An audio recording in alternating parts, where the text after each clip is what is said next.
Après la méthode Bruno Retailleau, la méthode François Bayrou, on a la méthode de Gérald Darmanin.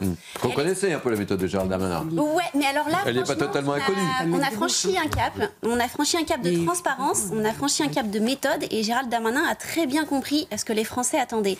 Et donc cette cartographie, parce que on a vraiment ça, une cartographie. Qu'est-ce qu'elle indique? Eh bien, la cartographie, elle indique que l'on sait où on va. On sait comment on y va et on sait pourquoi on y va. Et ça, c'est extrêmement intéressant, et j'invite les auditeurs à aller consulter avec précision cet entretien, parce que la cartographie, qu'est-ce qu'elle permet? Elle permet d'identifier les leviers, certes, d'identifier les freins, donc tout est posé avec la transparence qu'on connaît de Gérald Darmanin, donc sans tabou, et Nathan a commencé à en parler.